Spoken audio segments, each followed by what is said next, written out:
সামনে কিছুদিন আমাদের জন্য খুবই গুরুত্বপূর্ণ, কারণ ডাকসু নির্বাচন হতে যাইতেছে 2025 সালের 9 সেপ্টেম্বর। শেষ ডাকসু নির্বাচন হয়েছিল 2019 সালে। ঠিক তার 6 বছর পর ঢাকা বিশ্ববিদ্যালয় আবার নির্বাচন দেখতে যাইতেছে, এবং ডাকসু নির্বাচন হওয়ার কারণেই ঢাকা বিশ্ববিদ্যালয়ের রাজনীতি কিছুটা উত্তপ্ত, এবং প্রতিদিনই কিছু না কিছু ঘটনাবহুল ঘটনা ঘটতে দেখা যাইতেছে।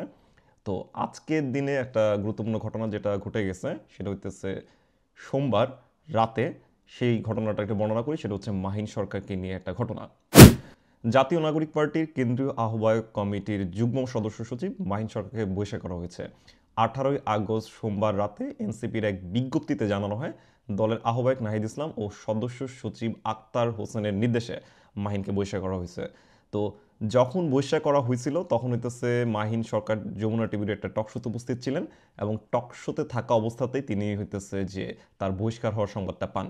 তো আমরা সেই টকশোর সেই খণ্ডচিত্রটা আপনাদের সামনে তুলে ধরি। কিছুক্ষণ আগে আরেকটি সংবাদ পেলাম যে দলীয় শৃঙ্খলা ভঙ্গের অভিযোগে আপনাকে এনসিপি থেকে বহিষ্কার করা হয়েছে।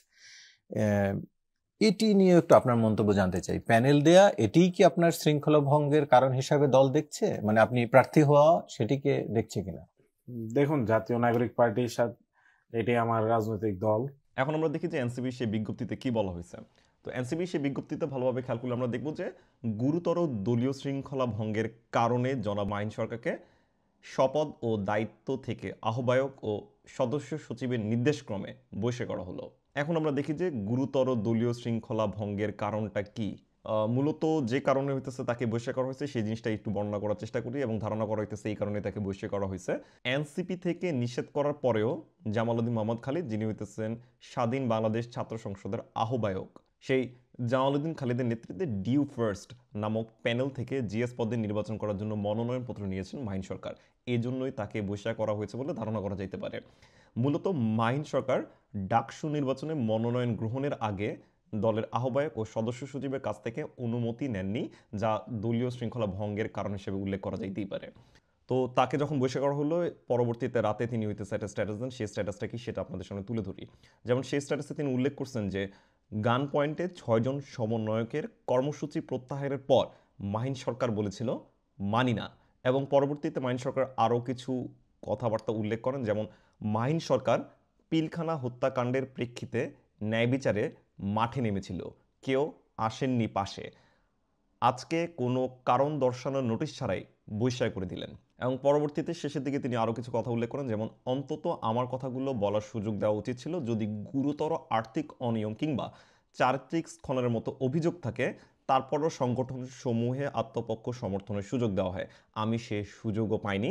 এটা সামগ্রিকভাবে নবগঠিত রাজনৈতিক দলের জন্য ক্ষতিকর হয়ে গেল। অর্থাৎ তিনি এনসিপির কোনো কথাই বলছেন যে নবগঠিত দল হিসেবে। তো একদম শেষের দিকে তিনি যে জিনিসটা উল্লেখ করছেন সেটা হইতেছে, আমি সবসময় বিশ্বাস করি বিজয় আসমান থেকে আসে, জমিনে তার প্রতিফলন হয় মাত্র। তো এই ঘটনাতে তিনি যে জিনিসটা উল্লেখ করছেন সেটা হইতেছে তাকে কোনো কারণ দর্শানোর নোটিশ না দিয়েই তাকে ডিরেক্ট বহিষ্কার করে দেওয়া হয়েছে। তো আমরা এরকম কারণ দর্শানোর নোটিশ বেশ কিছুদিন আগে এনসিপিকে একটা কার্যক্রমে দেখতে পেয়েছি। সেটা হইতেছে যে জুলাই অভ্যুত্থানের 1 বছর যখন হয়েছিল 5ই আগস্ট, সেই দিনে হইতেছে এনসিপির বেশ কিছু শীর্ষ নেতৃবৃন্দ কক্সবাজারে ঘুরতে গেছিলেন। পরবর্তীতে সেটা নিয়ে প্রচুর বিতর্কের সূচনা হয়েছিল যে তারা পিটার হাসের সাথে দেখা করতে গেছিলেন, এমন কিছু কথাবার্তাও বাজারে আসতে দেখা যায়। তো সেই শীর্ষ নেতৃবৃন্দদের পরবর্তীতে কারণ দর্শানোর নোটিশ দেয় এনসিপি, এবং পরবর্তীতে আপনারা অনেকেই জানেন নাকি জানি না, 16ই আগস্ট সেই কারণ দর্শানোর নোটিশও প্রত্যাহার করতে দেখা যায়। আমরা আপাতত সেই আলোচনায় না যাই, আমরা মাহিনের সরকারের ব্যাপারেই থাকি। তো মাহিনী সেই পোস্টে কমেন্ট করতে দেখা যায় এনসিপি ডায়াসপোরার একজন সদস্য, তার নাম হচ্ছে তাওহিদ তানজিম। তাওহিদ তানজিম সেখানে উল্লেখ করছেন যে আপনাকে পার্টি থেকে অনুরোধ করা হয়েছে, যতদূর আমি জানি রাজনীতিতে ক্লিন থাকা জরুরি।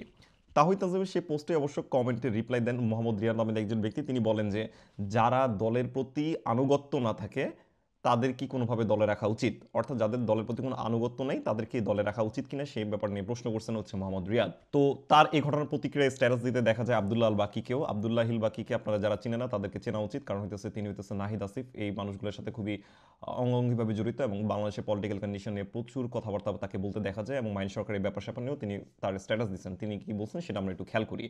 তিনি বলছেন যে পার্টির সেন্ট্রাল লিডারদের কেন তার লেভেল থেকে নিচের দিকে নেমে একটা বিশ্ববিদ্যালয়ের ছাত্র সংসদে দাঁড়াতে হবে। এবং তিনি শেষে আরেকটা জিনিস উল্লেখ করছেন, সেটা বলছেন যে এই যদি হয় রাজনৈতিক বোঝাপড়া, তাহলে এরা কিভাবে এমপি ইলেকশনের জন্য নিজেকে ফিট মনে করবে। এখন আপনাদের অনেকের কাছে মনে হতে পারে মাহিন সরকার সম্পর্কে বিস্তারিত বর্ণনা দেওয়া উচিত। মাহিন সরকার হইতেছে জুলাই গণ অভ্যুত্থানের সময় বৈষম্য বিরোধী ছাত্র আন্দোলনের অন্যতম গুরুত্বপূর্ণ সমন্বয়ক ছিলেন এবং জাতীয় নাগরিক পার্টির কেন্দ্রীয় আহ্বায়ক কমিটির যুগ্ম সদস্য সচিব ছিলেন এই মাহিন সরকার।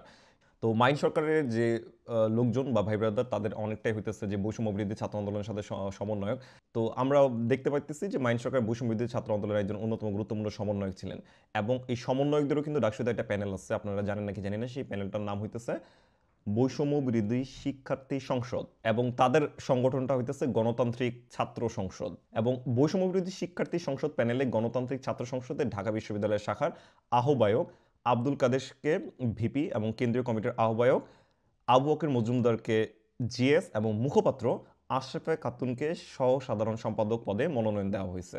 অর্থাৎ আমি আবারও বলতেছি যে বৈষম্য বিরোধী ছাত্র আন্দোলনের অনেক সমন্বয়ক ছিল, তার মধ্যে একজন হল মাহিন সরকার। তো বৈষম্য বিরোধী ছাত্র আন্দোলনের মধ্যে আরও অনেক সমন্বয়ক আছে যারা হইতেছে এনসিবি রাজনীতির সাথে সংশ্লিষ্ট না, তারা হইতেছে গণতান্ত্রিক ছাত্র সংসদ নামে একটা ছাত্র রাজনীতি সংগঠন খুলছে। তো তাদের মধ্য থেকে কিছু মানুষজন হইতেছে বৈষম্য বিরোধী শিক্ষার্থী সংসদ নামে একটা প্যানেল করছে, সেই প্যানেল থেকে তারা নির্বাচন করতেছে। সেই প্যানেলে মাহিন সরকার নাই, মাহিন সরকার হইতেছে তাদের থেকে পুরোপুরি বিচ্ছিন্ন হয়ে নতুন একটা রাজনৈতিক প্যানেল, সেটা হচ্ছে জামাল উদ্দিন মোহাম্মদ খলিদের নেতৃত্বে, সেটা হচ্ছে ডিউ ফার্স্ট। এই প্যানেল থেকে তিনি নির্বাচন করার জন্য তিনি মনোনয়নপত্র কিনছেন এবং তিনি সেখানে হচ্ছে জিএস পদে লড়বেন। মাহিন সরকারকে নিয়ে মার্চ মাসে একটা স্ট্যাটাস দেন লিটন ইসলাম নামে একজন সাংবাদিক, তিনি কালবেলার ঢাকা বিশ্ববিদ্যালয়ের করেসপন্ডেন্ট। তিনি কি স্ট্যাটাস দিচ্ছেন সেই স্ট্যাটাসটা আমরা খেয়াল করি। তিনি বলছেন যে 2020 সাল, তিনি তখন প্রথম বর্ষে পড়েন, জিয়া হলের 228 নম্বর কক্ষে তিনি থাকতেন। তো প্রতিদিন 10টা বাজলে 226 নম্বর কক্ষে উপস্থিত হওয়া লাগতো। শার্ট ও প্যান্ট ছাড়া অন্য কিছু পরে সেখানে উপস্থিত হওয়া ছিল পুরোপুরি নিষিদ্ধ। উপস্থিত হওয়ার পর শুরু হতো মানসিক ও শারীরিক নির্যাতন। অর্থাৎ লিটন ইসলাম গেস্ট রুম কালচার সম্পর্কে বর্ণনা করার চেষ্টা করছেন এবং তিনি পরবর্তীতে কী বলছেন সেই জিনিসগুলো আমরা একটু দেখি। তো তিনি বলছেন তাদের উপর হওয়া নির্যাতনের মধ্যে সবচেয়ে বেশি ভূমিকা থাকতো দুইজনের, একজন হচ্ছে জহুরুল আর একজন হচ্ছে এই সমন্বয়ক মাহিন সরকার, অর্থাৎ যার কথা আমরা বলতেছি। গেস্ট রুম কালচারে কিছু বর্ণনা দিতে গিয়ে তিনি আরও কিছু বলেন, যেমন বাবা মা তুলে গালিগালাজ সহ মারধরের অগ্রভাগে থাকতো এই দুইজন, অর্থাৎ জহুরুল আর সমন্বয়ক মাহিন সরকার। একদিন আমাদের গণরুমের বন্ধু সাব্বির আহমেদকে 4-5 জন মিলে মারধর করে, এর মধ্যে বেশি মারে মাহিন সরকার। এবং তিনি বলছেন এই ব্যাপারগুলো সবই তার চোখে দেখা। তো সেই স্ট্যাটাসের শেষের দিকে লিটন ইসলাম উল্লেখ করছেন যে মাহিন সরকার কি আমি ও আমার বন্ধুদের উপর করা মানসিক ও শারীরিক নির্যাতনের জন্য কখনো ক্ষমা চেয়েছেন? আমার বন্ধু সাব্বির মার খাওয়ার রুমে এসে যে চোখের পানি ফেলছেন সেটার শাস্তি কি এই মাহিনরা কখনো পাবে না?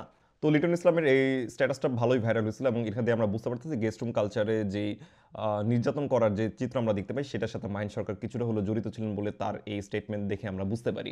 এবার মাহিন সরকারের কিছু সামাজিক কার্যাবলীও দেখি। সিরাজগঞ্জের চৌহালি উপজেলায় জাতীয় নাগরিক পার্টির পক্ষ থেকে নদী ভাঙ্গনে নিঃস্ব ও অসচ্ছল পরিবারকে ঈদ উপহার প্রদান করেন যুগ্ম সদস্য সচিব মোহাম্মদ মাহিন সরকার।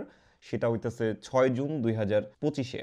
আমরা এখন দেখবো মাহিন সরকার একটা পোস্ট, সেটা হচ্ছে 23 জুনের, এবং মাহিন সরকারকে নিয়ে কবিতা লিখেছিলেন বিডিআর কৃষাণ কান্তি দে।